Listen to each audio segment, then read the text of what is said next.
কেকে সবার হলুদ লাগানো শেষ। ছাদের এক কোনায় ফোন স্ক্রিনে গভীর মনোযোগ রেখে কারোর সাথে ইম্পর্টেন্ট কোনো মেসেজ করছে আবির্ভাব। সারা বাটি হাতে নিয়ে ধীরে ধীরে আবির্ভাবের দিকে এগিয়ে গেল। বাটির সবটুকু হলুদ হাতে নিয়ে আবির্ভাবের মুখে লেপটে দিতেই আবির্ভাব চোখ বন্ধ করে ফেলল। মুখে হাত দিয়ে হলুদ ঝেড়ে ফেলে বজ্র কণ্ঠে ধমক দিল। তারা কেঁপে উঠেছে।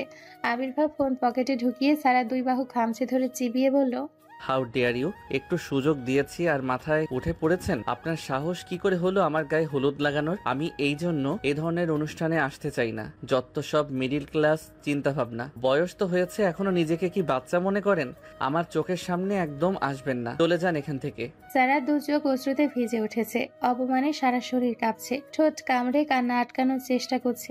ডান হাত দিয়ে চোখের পানি মুছে উল্টো দিক হয়ে ছাদ থেকে দ্রুত নিচে নেমে গেল। ছাদে থমথমে পরিবেশ। অয়ন পিড়ি ছেড়ে উঠে দাঁড়ালো। অরুণিমা মাথা নিচু করে দাঁড়িয়ে আছে। তার কথা মতোই সারা আবির্ভাবকে হলুদ লাগাতে গিয়েছিল। কে জানতো এই সামান্য ব্যাপার নিয়ে আবির্ভাব এতটা রেগে যাবে। অয়ন অবিশ্বাস্য চোখে তাকিয়ে আছে আবির্ভাবের দিকে। আবির্ভাবের চোখে তার বোনের জন্য ভালোবাসা দেখেছে।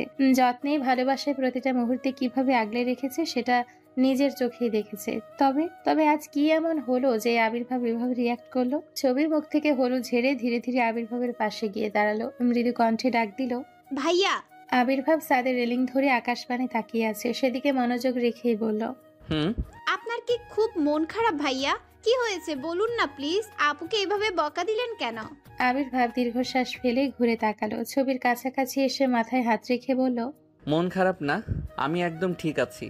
জানো, জীবনে কিছু পেতে হলে নিজের সব আহ্লাদ অনেক কিছুই বিসর্জন দিতে হয়। আমি মোহে ডুবে আমার জীবনের একমাত্র উদ্দেশ্যকে উপেক্ষা করেছি। মনটা ভীষণ বাউন্ডলে আগ্রাসী হয়ে ওঠে এখন। আমি মুক্তি চাই এসব থেকে, দূরে থাকতে চাই নতুন কোনো সম্পর্ক থেকে। অনিশ্চিত জীবনে কাউকে জড়াতে চাই না আর। সুন্দর সাজানো জীবনের স্বপ্ন দেখা যে আমার জন্য পাপ। আবির্ভাবের কঠিন কথাগুলো যেন কোনোভাবেই ছবির ছোট মস্তিষ্কে ঢুকলো না। আনমনে ভাবলো কিছু সময়। আবির্ভাব ফের ঘুরে দাঁড়িয়েছে। ছবি মনে মনে কিছু প্রশ্ন সাজিয়ে নিল। সেগুলো আবির্ভাবকে করার সাহস হয়ে উঠছে না। চোখ বন্ধ করে নিল কিছু সময়। জোরে জোরে শ্বাস নিয়ে ধীরে ধীরে এগিয়ে গেল আবির্ভাবের একদম পাশটায়। মৃদুস্বরে ডাকলো, ভাইয়া। কেঁপে উঠল আবির্ভাব। এই মেয়ের মুখে ভাইয়া ডাকটা বড্ড পীড়া দেয় তাকে। ছোট করে বলল, বলো। আমি কিছু বুঝি নাই আপনার কথা। আবির্ভাব ক্ষীণ হাসলো। মৃদুস্বরে বলল, তুমি বাচ্চা মানুষ, এসব বুঝবে না। আর এসব বোঝার দরকারও নেই তোমার। আজ তোমার জীবনের বিশেষ দিন, যাও আনন্দ করো। ছবি মাথায় হাত রেখে বলল, ভালো থেকো। সারাকে দেখে রেখো। আমি আমার নিজের জায়গায় ফিরে যাব আবার। হয়তো দেখা হবে না আর। ছবি তুতলিয়ে বলল, কোথায় যাবেন? যেখানে থাকতাম সেখানেই যাব, কানাডা। ফিরবো না আর কখনো এদেশে। আবির্ভাব আর এক মুহূর্ত ছাদে দাঁড়ালো না। দ্রুত পায়ে প্রস্থান করলো। কেঁদে কেটে চোখ ফুলিয়ে ফেলেছে সারা। আহসান বাড়ির একমাত্র কন্যা হওয়ার সুবাদে বাড়ির সর্বদা চোখের মনি। ধমক দেওয়া তো দূরের কথা, সামান্য গলা উঁচু করেও কেউ কখনো কথা বলে নাই। আজ আবির্ভাবের এমন ব্যবহার কিছুতেই মেনে নিতে পারছে না। অরুণিমা দরজায় কড়া নাড়ছে। সারা দৌড় দিয়ে বসে আছে।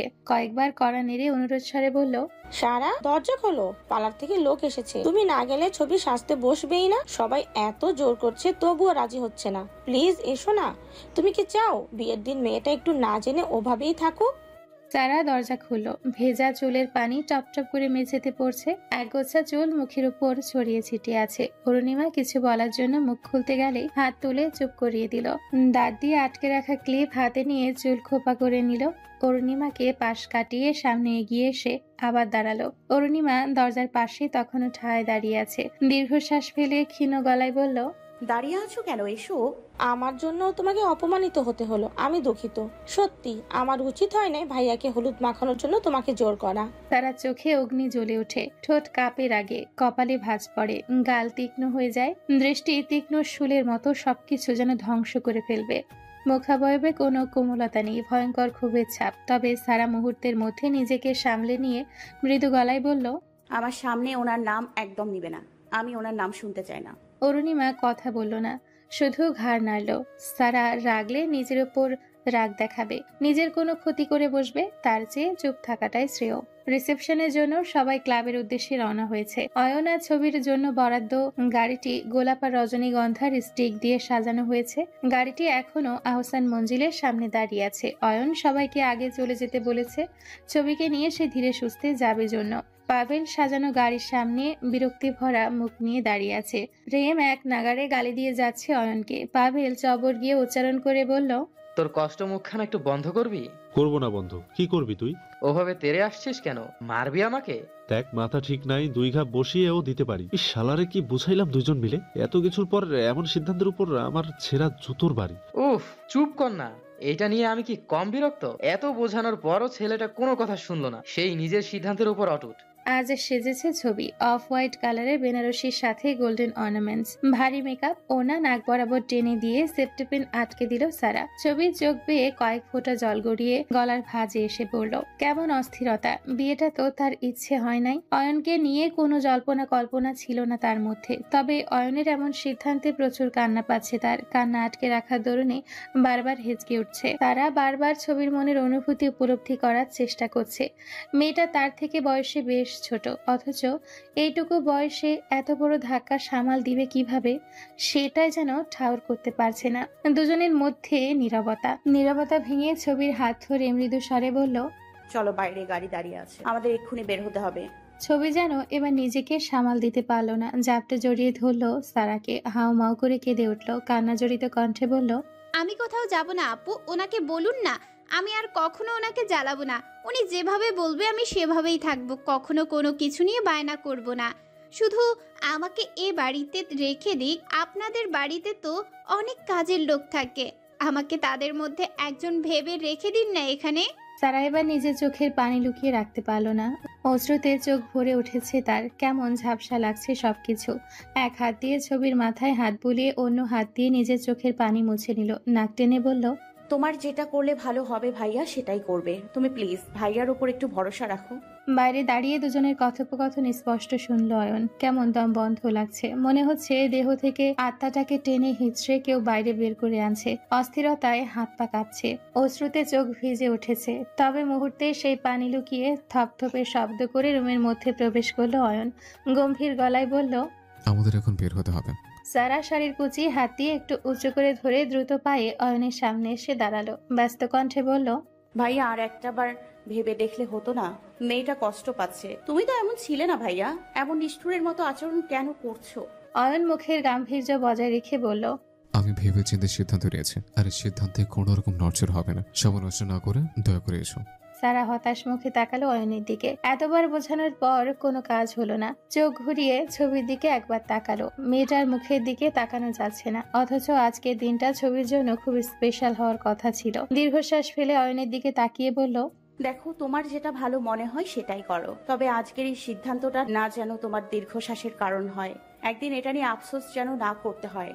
কথাগুলো বলে সারা হনহনিয়ে রুম ছেড়ে বেরিয়ে গেল। ছবি মাথা নিচু করে ফুপিয়ে কাচ্ছে। অয়ন শেরওয়ানির পকেট থেকে ফোন বের করে কাউকে মেসেজ করে, আবার ফোন পকেটে ঢুকিয়ে রাখলো। ছবির দিকে তাকিয়ে মৃদু কণ্ঠে বলল, এসো। ছবি নিজেকে শক্ত করার চেষ্টা করছে। এত অনুরোধ করার পরও যে মানুষটা অনুভূতি বুঝতে অক্ষম, তার কাছে অনুভূতি প্রকাশ করার প্রশ্নই ওঠে না। দীর্ঘশ্বাস ফেলে অয়নের পিছু পিছু হাঁটা শুরু করলো। সিঁড়ির কাছাকাছি আসতে অয়নের ফোনে মেসেজ টোন বেজে উঠলো। ছবি পাঠিয়েছে যে বা বউ সেজে। অয়নের দেওয়া ছবির মতো সেম কালারের বেনারসির সাথে সেম অর্নামেন্টস পরা। ছবির নিচে কয়েকটা মেসেজও দিয়েছে। কেমন লাগছে আমাকে? তোর দেওয়া শাড়ি অর্নামেন্টস পরেছি, সেজেছিও তোর পছন্দ মতো। অয়ন ছবির দিকে একবার তাকিয়ে নিয়ে মেসেজ টাইপ করলো, অনেক সুন্দর লাগছে তোকে, তবে তুই আরেকবার ভেবে সিদ্ধান্ত নে। তোকে আমি ঠকি অন্য কাউকে বিয়ে করেছিলাম, তারপরে তুই আমাকে। এইটুকু টাইপ করতেই ফোনের রিংটন বেজে উঠলো। ফোন রিসিভ করে কানে ধরতেই যে বা উতলা হয়ে বলল, কখন পিক দিলাম, অথচ এত সময়েও তোর একটা রিপ্লাই আসলো না কেন? নাকি আমাকে সুন্দর লাগছে না? আরে বাবা, টাইপ করার সময়টুকু তো দিবে, আমি তো টাইপ করছিলাম। তুমি টাইপ করার বরাবরই অলস। ভাবলাম হয়তো কোনো কমপ্লিমেন্টই পাবো না, তাই জোর করে কমপ্লিমেন্ট নেওয়ার জন্য কল দিলাম। এখন বলো আমাকে কেমন লাগছে? নতুন বউটাকে কি তোমার পছন্দ হয়েছে? অয়ন মৃদু হেসে বলল, অনেক বেশি সুন্দর লাগছে তোকে। ধন্যবাদ, অপেক্ষা করছি তোর জন্য। জলদি চলে আসবি কিন্তু। আর শোন, আমার কিন্তু বেলি ফুলে গাছরা চাই, খোপায় আটকাবো। আনতে ভুলবি না কিন্তু। ওকে ম্যাডাম, চিন্তা করবেন না, আপনার পছন্দের মতো সব হবে। পাভেল গাড়ি ড্রাইভিং করছে, পাশের সিটে প্রেম, পেছনে বসেছে ছবি, অয়ন এবং সারা। অয়ন জানালা খুলে দিয়ে চবর গিয়ে উচ্চারণ করে বলল, প্রাইভেট কার চালাচ্ছিস নাকি গরুর গাড়ি চালাচ্ছিস? এভাবে চললে তো 2 দিনও পৌঁছতে পারবো না। পাভেল ঠোঁট কামড়ে নিল, ইচ্ছে করছে ধাক্কা দিয়ে গাড়ি থেকে ফেলে দিতে, তবে এই মুহূর্তে রাগ দেখানোর উপযুক্ত সময় না। ছবি চোখ জানালার বাইরে, শহরের দোকানপাট, বড় বড় বিল্ডিং পেছনে ফেলে তাদের গাড়িটি ছুটে চলেছে। সাথে ফেলে যাচ্ছে ছবি কয়েকদিনের সংসার জীবন। দম আটকে আসছে তারা অয়নের হাতের উপর হাত রেখে অনুরোধ স্বরে বলল, ভাইয়া আরেকটা বার ভেবে দেখলে হতো না? প্লিজ, মেয়েটা খুব কষ্ট পাচ্ছে। অয়ন কথা বলল না, একইভাবে বসে থাকলো। গাড়িটি এসে থামলো শহর থেকে একটু দূরে। পুরাতন হলদেটে বিল্ডিং এর গায়ে বড় বড় করে লেখা সাইনবোর্ড টাঙানো কাজী অফিস। অয়ন গাড়ি থেকে নেমে দাঁড়ালো। পাভেল প্রেমকে নিচে নামার জন্য তাড়া দিল। প্রেম ঘাড় ঘুরিয়ে অন্যদিকে তাকালো, চিবিয়ে চিবিয়ে বলল, দেখ, সাথে আসতে বলেছিস, এসেছি, তবে আর কিছু করতে পারবো না। তোর যা করার কর, আমরা এখানে বসে আছি। অয়ন ধমকে বলল, তুমি বাড়াবাড়ি করবে না, নাও তো বলছি, নাও। প্রেম কেঁপে উঠল, তুতলিয়ে বলল, দেখ, বউ রেখে এসব করা পাপ, দয়া করে আমাকে এই পাপ কাজে জড়াবি না। অয়ন দরজা খুলে প্রেমের ব্লেজার চেপে ধরলো, দাঁতে দাঁত চেপে বলল, নামবে নাকি টেনে নামাবো? নামছি, ছাড় বলছি, আমার ব্লেজার। পাভেল প্রেম দুজনেই ইচ্ছের বিরুদ্ধে গাড়ি থেকে নেমে দাঁড়ালো। গাড়ির ভেতরে এখন অবস্থান শুধু সারা আর ছবির। অয়ন জানালার কাছে মুখ নিয়ে সারার হাতে চাবি দিয়ে বলল, ওকে নিয়ে চলে যাও। তুমি সত্যি জেবা আপুকে বিয়ে করবে ভাইয়া? অয়ন চুপ থাকলো কিছু সময়, দীর্ঘশ্বাস ফেলে বলল, আমি যা করছি ছবির ভালোর জন্যই। ওকে সাবধানে নিয়ে যা। আমি কোথায় নিয়ে যেতে বলেছি মনে আছে তো? ছবি দরজা খুলে দ্রুত নিচে নেমে আসলো। অয়নের সামনে কিছু সময় দাঁড়িয়ে থেকে জাপটে জড়িয়ে ধরলো। হাউমাউ করে কেঁদে অস্পষ্ট স্বরে বলল, আমি কোথাও যাব না, আমার কোনো ভালো আপনার করতে হবে না, প্লিজ আমাকে রেখে দিন না, আমি থাকতে চাই আপনার সাথে। বুকের ভেতর অসহ্য ব্যথা হচ্ছে অয়নের, চোখ ছলছল করছে। সে তো পুরুষ, পারছে না ছবির মতো হাউমাউ করে কাঁদতে। জোরে জোরে শ্বাস নিল কয়েকবার। ছবির কাঁধে হাত রেখে সোজা করে দাঁড় করালো, হাত দিয়ে চোখের পানি মুছিয়ে দিয়ে বলল, নিজের ইচ্ছে হোক বনেছে হোক, তোমার দায়িত্ব যখন নিজের কাঁধে নিয়েছি, তোমার ভালো মন্দ আমাকে ভাবতে হবে। আমার উপর ভরসা রেখে যেমন এই অচেনা শহরে পা রেখেছিলে, সেই ভরসাটা এখনো রাখো। আমি কখনো তোমার কোনো ক্ষতি হতে দিব না। ছবির হাত ধরে গাড়িতে তুলে দিয়ে দরজা বন্ধ করে সারার দিকে তাকিয়ে বলল, সাবধানে যাও, কোনো সমস্যা হলে আমাকে কল করবে। সারা গাড়ি স্টার্ট করলো, গাড়ি ছুটে চলেছে। ছবি ঘাড় ঘুরিয়ে অয়নের দিকে তাকিয়ে আছে। যত দূর অব্দি অয়নকে দেখা যায় তত দূর অব্দি তাকিয়ে রইলো। অয়ন সেখানেই ঠায় দাঁড়িয়ে আছে এখনো। ধুলো উড়িয়ে বিদ্যুৎ গতিতে সামনে এসে দাঁড়ালো যেবার মেরুন কালারের চকচকে কাঠটা। শাড়ির কুচিতে হাত রেখে ধীরে ধীরে নিচে নেমে দাঁড়ালো। অয়নের দিকে এগিয়ে এসে মৃদু হেসে বলল, চল ভিতরে যাওয়া যাক। আমি আজ খুব এক্সাইটেড, প্রথমবার বিয়ে করতে এসেছি তো এই জন্য কেমন নার্ভাস নার্ভাস লাগছে। জানিস, বাবার খুব ইচ্ছে ছিল আমার বিয়ের দিন আমি এভাবে বসে আসবো, বাবা দু চোখ ভরে তাকিয়ে দেখবে আমাকে। আজ আমি সেজেছি, তবে বাবাকে দেখাতে পারলাম না। আসার সময় এতটা এক্সাইটেড ছিলাম যে মা বাবাকে একটাবার বলে আসার কথাও খেয়াল নেই। কথাটা বলেই জেবা উচ্চ স্বরে হেসে উঠল। অয়ন তাকিয়ে আছে জেবার দিকে। জেবার কাঁধে হাত রেখে আবদার স্বরে বলল, Can I hug you? জেবার উত্তরের আশা না করে মুহূর্তে জড়িয়ে ধরলো জেবাকে। জেবা তাল সামলাতে না পেরে কয়েক কদম পিছিয়ে গেল। কিছুটা ঝুঁকে গিয়ে ও নিজেকে আবার সামলে নিল। গলায় ভেজা ভেজা অনুভব হচ্ছে। অয়ন ফুপিয়ে কাছে হেঁচকি তুলে বলল, তুই প্লিজ আমার জন্য এভাবে নিজের জীবনটা বিসর্জন দিস না। আমরা অন্য কোনো উপায় ঠিকই বের করে নেব। আমার সাথে চল তুই। আমি পারবো না তোর জীবনটা এইভাবে অন্ধকারে ছুড়ে ফেলে দিতে। জেবা ভেজা কণ্ঠে বলল, ভালোবাসার মানুষটার ভালো থাকাটাই যে আমার কাছে প্রধান। তোকে ভালো রাখতে আমি সব করতে পারি। এই জেবা তোর জন্য হাসতে হাসতে জীবন দিয়ে দিতে পারে, আর এটা তো কোনো বিষয়ই না। তুই এখন শেষ মুহূর্তে এসে এভাবে প্ল্যানিং ভেস্তে দিতে পারিস না।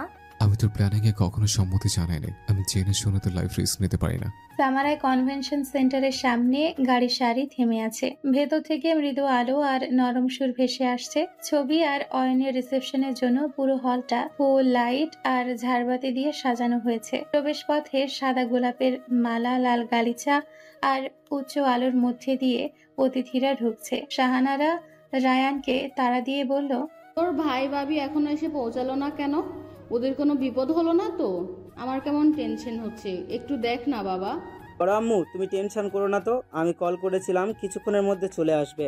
তোর বড় আব্বু বারবার জিজ্ঞেস করছে এখনো আসলো না কেন ওরা। তোর বড় আব্বুকে তো চিনিস, কোথাও দেরি করে যাওয়া মোটেও পছন্দ করে না। এই ছেলেটা যে কি করে না, বিয়ের দিন না বাবার কাছে জারি খায়। ওকে দাঁড়াও, আমি দেখছি। কমিউনিটি সেন্টারের আশেপাশে ভালোভাবে পর্যবেক্ষণ করছে সাইমা। হাতে শরবতের গ্লাস। রাশেদ এক কোনায় চেয়ার পেতে বসে আছে। পায়ে বেশ আঘাত পেয়েছে, হাঁটতে সমস্যা হচ্ছে। মুখে কয়েক জায়গায় ছিলে কালশিটে দাগ পড়ে গেছে। সাইমা শরবতের গ্লাস নিয়ে রাশেদের কোল ঘেঁষে দাঁড়ালো। কিছুটা ঝুঁকে রাশেদের হাতে গ্লাস তুলে দিয়ে কানের কাছে ফিসফিসিয়ে বলল, আমার কাজটা কি করেছেন? রাশেদ কড়া চোখে তাকালো সাইমার দিকে। আশেপাশে লোকজনের চলাচল, কিছু বলার জন্য মুখ খুলেও আবার চুপ করে থেমে গেল। সাইমা আবারও একই প্রশ্ন করলো। রাশেদ ইচ্ছের বিরুদ্ধে চিবিয়ে চিবিয়ে বলল, তুমি নিজেরটা ছাড়া কিছুই বোঝো না, তাই না? সেদিন রাতে পাহারা দিতে বলেছিলাম, কোথায় ছিলে তুমি? ওই বান্দির বাচ্চার কাছে খবর পৌঁছালো কি করে? সামান্য কয়েক ঘন্টার জন্য আমার করে দিতে পারলে না, আর এখন আসছো নিজের কাজ হয়েছে কিনা সেটা জানতে। সাইমা দাঁতে দাঁত চেপে বলল, রাতে আপনার কথা মতো সারার খাবারে ঘুমের ওষুধ মিশিয়ে দিয়েছিলাম, মেন সুইচ অফ করে সারা বাড়ি অন্ধকার করে দিয়েছিলাম। একটা মেয়ের শক্তির সাথে পেরে ওঠেন না, এখন আবার আমার উপর গলাবাজি করছেন। একদম ফালতু কথা বলবি না সালিমাইয়া। মাইয়া এইখানে পুইত্যা রাখা দিমু। আমার পুরুষত্ব লইয়া কথা কইলে একেবারে খাইয়া ফেলম। আমার চোখের সামনে থেকে যা কইতেছি। ওই যে খাবারের ব্যবস্থা করা আছে ওইখানে যাইয়া দেখ, একখানা ব্যাগ রাখা আছে, ওইটার ভিতরে তোর সবকিছু আছে। আমার কানের কাছে আর একেবারেও প্যান প্যান করবি না। সাইমা দ্রুত সেখানে গিয়ে কিছু সময় খুঁজে ব্যাগটা হাতে তুলে নিল। চোখে মুখে ফুটে উঠেছে পৈশাচিক হাসি। বিড়বিড় করে বলল, আজ তোর উড়ন্ত পাখনা দুইটা এক কেড়ে ছাইটা দিব। তুমি কার পাখা ছেটে দিবে বলছো? আমি তোমার আর ওই পচা লোকটার দুজনের কথাই শুনেছি। বায়ু আসলে বলে দেব। সাইমা চমকে উঠল। বিদ্যুৎ গতিতে ঘুরে তাকালো। পেছনে মেরুন কালারের ব্লেজার পরে ভয়ের তো কণ্ঠে কথাগুলো বলছে আয়াত। চোখে মুখে আতঙ্কের ছাপ। সাইমা গুলোমুলো গাল দুটো শক্ত করে চেপে ধরে বলল, কি শুনেছিস তুই? আয়াত ব্যথায় কথা বলতে পারছে না, তবুও অস্পষ্ট স্বরে বলল, তুমি খুব পচা, আমাকে তুই করে কথা বলছো কেন? বায়ু আসলে বলে দেব। তুমি আর ওই পচা লোকটা খারাপ কাজ করতে চাচ্ছ। সাইমা দাঁত কপাটি বের করে পৈশাচিক হাসি দিয়ে দাঁতে দাঁত চেপে বলল, তোর ভাইও আসা অব্দি যদি বেঁচেই না থাকিস তাহলে বলবি কি করে? এই ওরে নিয়ে যাইতেছো কই? ছাইড়া দে কইতেছি ওরে। দুলা ভাই, ওরে ছাড়লে আমাদের সকল প্ল্যানিং এ জল ঢেলে যাবে। রাশেদ ভ্রুকুচকে নিল। সূক্ষ্ম নেত্রে তাকালো সাইমার দিকে। রুদ্ধ কণ্ঠে বলল, এইটুকু বাচ্চা ফলা তোর প্ল্যানিং নষ্ট করলো কেমনে? সেসব আপনারে না শুনলেও চলবে। এখন বলেন ওরে খালাস করব কিভাবে? আমি এসব খালাস টালাসে নেই। হেরা সব বড় লোক, এদের পালানোর পোলারে খালাস করতে গিয়ে আমার জান নিয়ে টানাটানি হবে। আমি সেইটা চাই না। কি হয়েছে আগে সেইটা ক, তারপর ভাইবা দেখমু কি করা যায়। সাইমা এদিক ওদিক তাকিয়ে রাশেদকে সব খুলে বলল, এই জন্যে গায়ের সামনে কয় মাইয়ারা মানুষের 12 হাত কাপড়েও বের হয় না। এই বাচ্চা পোলারে ম্যানেজ দিতে পারোস না, আর এত বড় ছক কষতেছ। শোন, ওরে ছাইড়া দে। এরে কিছু করে যদি ধরা খাইস তাহলে আমরা আসল কাজ অবধি পৌঁছতে পারবো না। কিন্তু আমি যে ওরে এভাবে ধরে আনলাম, যদি বাড়ির সবাইকে বলে দেয়? হেডা আমি দেখতেছি, ছাড় ওরে।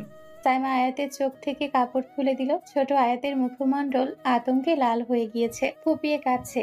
রাশেদ আয়াতকে নিজের কাছে টেনে নিয়ে পাঞ্জাবের পকেট থেকে কিটক্যাট চকলেট কয়টা বের করে দিয়ে হাসি মুখে বলল, আব্বু, আমরা চোর পুলিশ খেলতেছিলাম। এটাকে বলে ভিলেন ভিলেন খেলা। আমরা কথা বলে যদি তোমাকে ভয় দেখাতে পারি তাহলে তোমরা জিতবা। কিন্তু তুমি তো সাহসী বাচ্চা, ভয় পাও নাই, তাই তোমার জন্য এই চকলেটগুলো। এখন তুমি বলো, তুমি কি ভয় পেয়েছো? আয়াত ঘাড় দুই দিকে ঘুরিয়ে বলল, না। রাশেদ মুচকি হেসে হাতে চকলেট তুলে দিয়ে বলল, এখন কি আমাদের এই সিক্রেট খেলার কথা সবাইকে বলে দিবে? আয়াত হাতে চকলেট নিয়ে বলল, না, বলবো না। তাহলে ওইদিকে সবাই, তুমি এখনো এখানে গিয়ে খেলো যাও। আয়াত হাতে চকলেট নিয়ে এক ছুটে পরিবারের সবার কাছে চলে গেল। রাশেদ সোজা হয়ে সাইমার সামনে দাঁড়ালো। চোখে মুখে তাচ্ছিলের হাসি। ঘাড় দুই দিকে বাঁকিয়ে দাঁতে দাঁত চেপে বলল, মাইয়া মানুষের বুদ্ধি মাথায় না থাইকা হাঁটুতে কেমনে থাকে? অবশ্যই সব মায়াদের থাকে না, শুধু ওগমতো কিছু ইচড়ে পাকা মাইয়াগর থাকে। সাইমার রাগে সারা শরীর রিরি করে উঠল।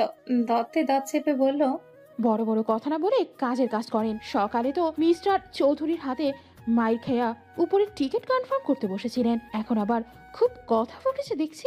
রাশেদ উচ্চ শব্দে হাসি দিয়ে বলল, সেই প্রতিশোধ রাশেদ নিতে জানে, তোর এত ভাবা লাগবে না। অয়ন মিহির মুখোমুখি। মিহিরের শ্যামলা শরীরে চাপানো মেরুন কালারের হালকা কাজ করা পাঞ্জাবি। মুখ খুলল এবার মিহির।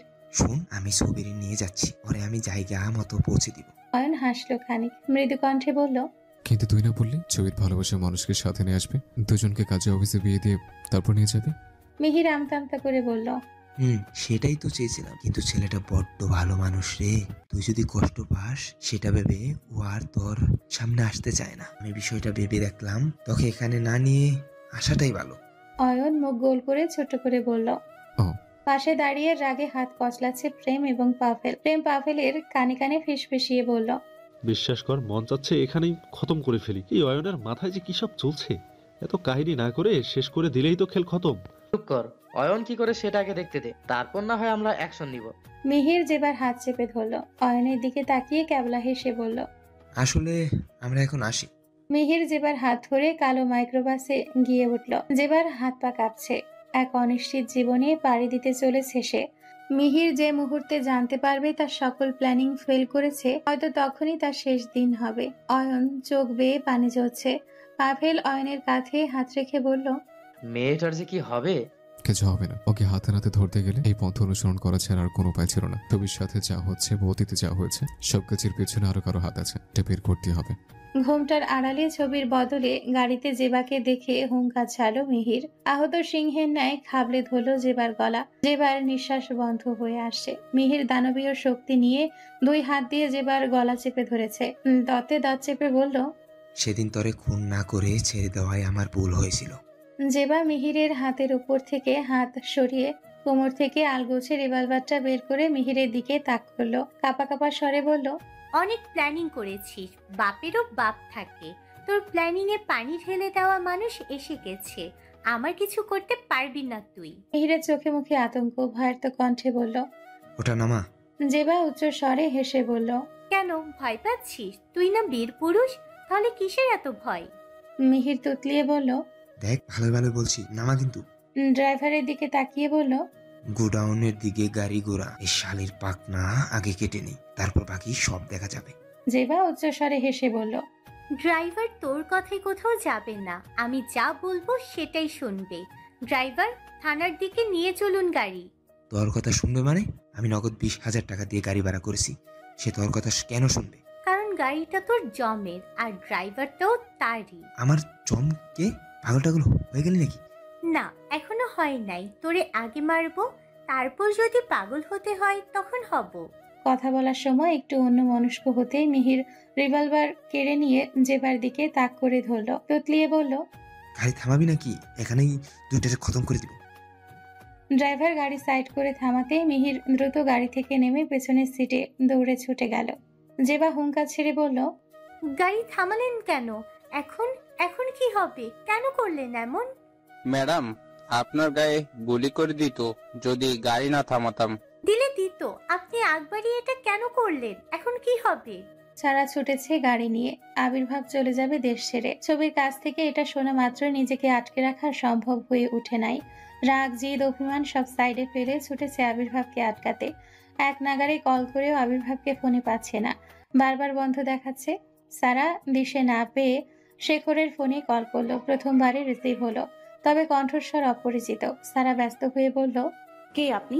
শেখর সাহেব কোথায়? আমি অফিসের স্টাফ। ম্যানেজার সাহেব আর বস আমাদের পুরাতন গোডাউনের দিকে গিয়েছে। আপনাদের বস এখনো দেশে আছে? ওনার না দেশের বাইরে চলে যাওয়ার কথা ছিল? জি, স্যারের ওখানে কিছু কাজ আছে, কাজ সেরে চলে যাবে। রাত 9টায় স্যারের ফ্লাইট। আচ্ছা, আপনাদের পুরাতন গোডাউনের লোকেশনটা বলতে পারবেন একটু? আমি আপনাকে মেসেজ করে দিচ্ছি।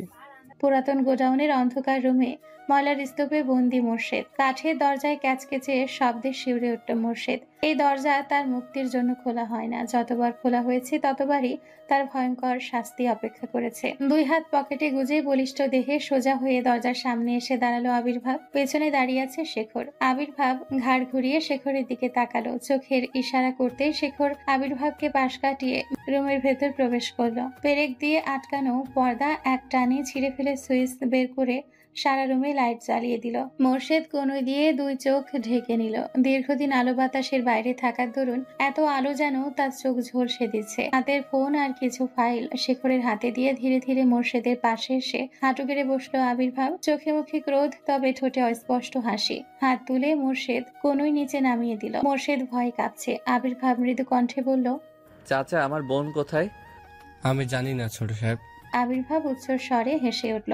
হাসি থামিয়ে দাঁতে দাঁত চেপে বলল, শহরের বাচ্চা, ভালোই ভালোই বল, কিন্তু আমার বোনকে কোথায় রেখেছিস? আমি জানি ছোট সাহেব, বিশ্বাস করুন। ওকে বিশ্বাস করলাম। একটা জিনিস দেখাই, দাঁড়া। আবির্ভাব ফোন বের করে মোর্শেদের সামনে ধরল। ফোন স্ক্রিনে তাকাতেই মোর্শেদ চেঁচিয়ে উঠল, হাত জোর করে বলল, ওদের ছেড়ে দিন সাহেব, আমার ছেলে মেয়ের কোনো ক্ষতি করবেন না দয়া করে। ওদের কিছু হলে আমি মরে যাব। আমিও মরে যাচ্ছি। বাবা মা বোন হারিয়ে কিশোর বয়স থেকে একা একা পথ চলা শিখেছি একমাত্র তোদের জন্য। আমার কিশোর বয়স নষ্ট করে দেওয়ার শাস্তি তোদেরকে পেতেই হবে। আমার বাবা মাকে আমার থেকে কেড়ে নেওয়ার শাস্তি তোদেরকে পেতে হবে। আমার বোনকে দূরে রাখার শাস্তি তোরা পাবি। এখনো বলছি, ভালোই ভালোই বলে দে আমার বোন কোথায়। আমি জানি না সাহেব। ঠিক আছে। আবির্ভাব ফোন বের করে কাউকে কল দিয়ে বলল, মোর্শেদের ছেলে মেয়েকে গরম পানি ঢালা শুরু করো। ফুটন্ত গরম পানি ঢালবে, যত সময় না মোর্শেদের মুখ থেকে সত্যি কথা বের হয় তত সময় ঢালবে। মোর্শেদ এবার ডুকরে কেঁদে উঠল। আবির্ভাবের পা ধরে হাউমাউ করে কেঁদে বলল, বলছি সাহেব। দম নিল মোর্শেদ, থেমে থেমে সবটা খুলে বলল। আবির্ভাব যেন থ হয়ে গেছে, জোরে জোরে শ্বাস নিচ্ছে। উঠে দাঁড়িয়ে হুঙ্কার ছেড়ে চেয়ারের ওপর লাথি দিয়ে নিচে ফেলে দিল। শেখর দৌড়ে এসে আবির্ভাবকে শান্ত করার চেষ্টা করছে। আবির্ভাব শেখরকে ধাক্কা দিয়ে সরিয়ে মোর্শেদের পাশে আবারও হাঁটু গেড়ে বসল। দুই হাত দিয়ে মোর্শেদের গলা চেপে ধরে বলল, আমার মা বাবাকে কে মেরেছে? আমি এটা জানি না সাহেব। আমি বড় সাহেবের লাশ দেখেছি শুধু। সিঁড়ির নিচে কোনো মহিলার লাশ দেখে শিওর হই ওটা ম্যাডাম। তারপর আপনার বোনকে নিয়ে বের হয়ে যাই। আমার ছোট আহিরাকে যেভাবে কষ্ট দিয়েছিস, তোর বেঁচে থাকার কোনো অধিকার নেই। খুন করে ফেলবো তোকে। শেখরের দিকে হাত পেতে বলল, ছুরি দাও। শেখর আমতা আমতা করছে, তুতলিয়ে বলল, স্যার আমি দেখে নিচ্ছি, আপনি প্লিজ শান্ত হন। আবির্ভাব হুঙ্কার ছাড়লো। শেখর আবির্ভাবের হাতে ছুরি তুলে দিল। আবির্ভাব ডেভিল হেসে ঘাড় দুই দিকে কাত করে মোর্শেদের হাতে ছুরি দিয়ে আঘাত করলো। মোর্শেদ চিৎকার করে উঠতেই শেখর দুই হাত দ্বারা মোর্শেদের মুখ চেপে ধরল। সারা পরিত্যক্ত গোডাউনের চারিপাশে খুঁজে খুঁজে কোথাও আবির্ভাবকে পায় না। সবে মাত্র দরজার কাছে এসে দাঁড়িয়েছে। আবির্ভাবের এমন রূপ দেখে শিউরে উঠল। দরজার পাশে নিজেকে লুকিয়ে মুখ চেপে ধরল। আবির্ভাব একে একে মোর্শেদের সারা শরীরে আঘাত করছে। রক্ত গড়িয়ে পড়ছে পুরো মেঝেতে। মুখ চেপে ধরায় আর্তনাদ করার ক্ষমতা পর্যন্ত হারিয়ে ফেলেছে মোর্শেদ। আবির্ভাব ছুঁড়ে ফেলে দিয়ে পাশে রাখা চাপাতি তুলে নিল হাতে। সারা চোখ বেয়ে পানি পড়ছে, আতঙ্কে চোখ বড় বড় হয়ে গিয়েছে। মুখ দিয়ে কোনো রকম শব্দ যেন বের না হয়, সেজন্য আরো শক্ত করে হাত চেপে ধরল মুখে। আবির্ভাব ধীরে ধীরে মোর্শেদের কাছাকাছি গিয়ে কিছুটা ঝুঁকে মোর্শেদের চুল চেপে ধরল। চুল টেনে ঘাড় বাঁকিয়ে চাপাতি তুলে এক কোপে গলা থেকে মস্তক আলাদা করে ফেলল। শেখর চোখ বন্ধ করে নিয়েছে। আবির্ভাবের সাদা শার্টে রক্তের দাগে লাল হয়ে গিয়েছে। সারা এত সময় নিজেকে সামলে নিতে পারলেও এখন যেন নিজেকে সামলে নেওয়া দায়। দরজার সামনাসামনি দাঁড়িয়ে জোরে চিৎকার দিল। মোর্শেদের মস্তকহীন দেহখানা ফ্লোরে গড়াগড়ি খাচ্ছে। সারা চিৎকারের আওয়াজে সম্বিত ফিরে পেল আবির্ভাব। নিজের হাতের দিকে তাকিয়ে কেঁপে উঠল। মোর্শেদের মাথা তার হাতে, চোখ বড় বড় করে নিচে ছুঁড়ে ফেলে দিল। কাঁপা কাঁপা স্বরে বলল, আপনি এখানে? সারা কথা বলছে না, শুধু হাঁপাচ্ছে। আবির্ভাব সারার দিকে কিছুটা এগিয়ে আসতে সারা উচ্চ স্বরে কেঁদে উঠল।